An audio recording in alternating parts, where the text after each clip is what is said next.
Ele se formaria cirurgião dentista, chegou a exercer a profissão por alguns meses antes de entender que as duas profissões eram incompatíveis. A agenda não colaborava. Ele deixa então o consultório e foca apenas na Fórmula 1. E nessa profissão ele teria 6 vitórias em grandes prêmios, 3 pole positions, 3 voltas mais rápidas, 10 pódios e um vice-campeonato mundial. Ah, não pode ser. Pode ser. E você está em Pequenas Grandes Histórias. Toda semana aqui no Splash and Go você já sabe uma pequena história da Fórmula 1 ou não, desde que seja rapidinha, legal de contar e bacana de saber. Vamos lá. Charles Anthony Standish Brooks, Tony Brooks, foi um piloto de Fórmula 1 dos anos 50 e 60, considerado por muita gente um daqueles campeões que o mundo perdeu. Nascido em Duckfield, na Inglaterra, ele era filho, ora, de um cirurgião dentista e estudou na Universidade de Manchester até concluir a graduação em odontologia. Antes disso, já tinha começado a correr em 1952. Correndo no que os ingleses chamam de sports car, ou aqui, turismo, em ligas locais até em dado momento chegar à Fórmula 2. Ele estrearia com carros de Fórmula 1, mas não o Campeonato Mundial. Antigamente aconteciam muitas corridas extra-campeonato, em 1955 no Grande Prêmio de Siracusa, na Itália. Ocasião em que conquistou a primeira vitória de um piloto inglês com um carro de seu país desde 1923 nos grandes prêmios. Mas nessa época ele viveu uma vida bastante diferente dos demais pilotos,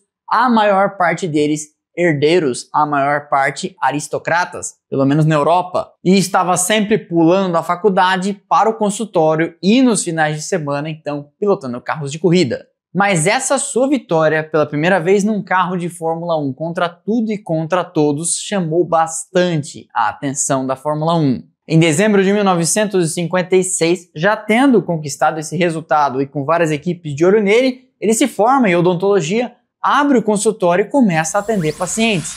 Dr. Tony Brooks dali pra frente. E há uma frase dele dizendo: eu realmente era um dentista e não um piloto profissional, me senti assim ao longo de toda a carreira.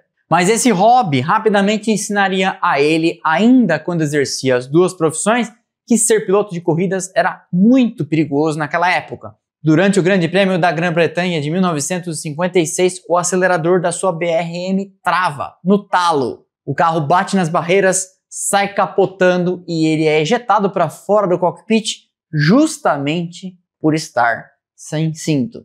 Recomendo que você veja o vídeo da história da segurança na Fórmula 1 para saber que naquela época era considerado vantagem ser arremessado para fora do carro, como ele foi e muitos foram, para não correr risco de ficar preso nas ferragens e pegar fogo, como aconteceu inclusive com seu carro nesse dia. Não seria o último acidente de Brooks, que teve outras cacetadas feias, como uma em Le Mans, em que ele disse: fiquei com um buraco tão grande na coxa que poderia enfiar meu punho dentro dele. Menos de um mês depois, no circuito de Entry, que recebia na ocasião o Grande Prêmio da Inglaterra, ele, ainda sem condições físicas, divide o carro com Stirling Moss. Na época, isto era possível. Brooks larga, mantém o carro na ponta o máximo de tempo possível e quando o corpo estava pedindo arrego, passa então sua máquina para Moss concluir a corrida. Foi a primeira vitória, você vê que esse tipo de coisa se repetiu várias vezes na carreira dele, de um carro britânico numa corrida válida pelo Campeonato Mundial de Fórmula 1, naquele que seria o começo da invasão das equipes inglesas.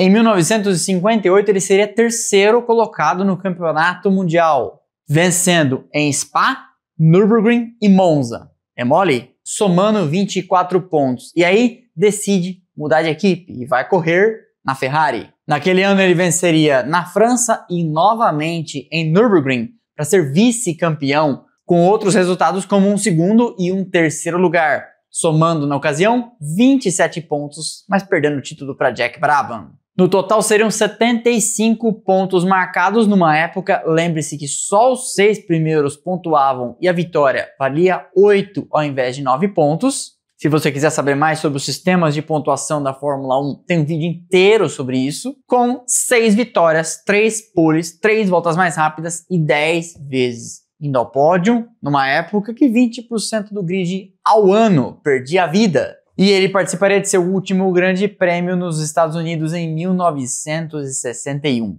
Brooks morreu em 2022, um senhorzinho que dizia: sempre fui um dentista. Piloto era mesmo o seu hobby. Vai ser bom assim no hobby na Casa do Chapéu. Essa foi então mais uma pequena grande história do Splash and Go. Eu espero que vocês tenham gostado. Deixa o like que é de graça, não custa nada, você sabe, ajuda demais o canal. Quebra essa pra mim, quebra essa pra nós, que o trabalho é ridículo. Pra deixar o like por aí, isso ajuda demais o canal a seguir crescendo internet afora. Conheci essa história? Lembrou de outra? A caixa de comentários é de vocês. Não quer falar nada disso? Deixa apenas um emojizinho que seja. E isso ajuda o algoritmo a nos impulsionar a internet afora. Para não perder nada do que fazemos por aqui, temos canais de notificação, Instagram, Telegram e WhatsApp. Você entra e passa a receber um recadinho automático assim que a gente publica cada um destes conteúdos. E temos também nossas redes sociais, Instagram, Twitter, Threads e TikTok. Estão passando aqui os arrobas, os links, você já sabe, lá embaixo na descrição. Eu vejo você aqui no próximo vídeo. Valeu e aquele abraço.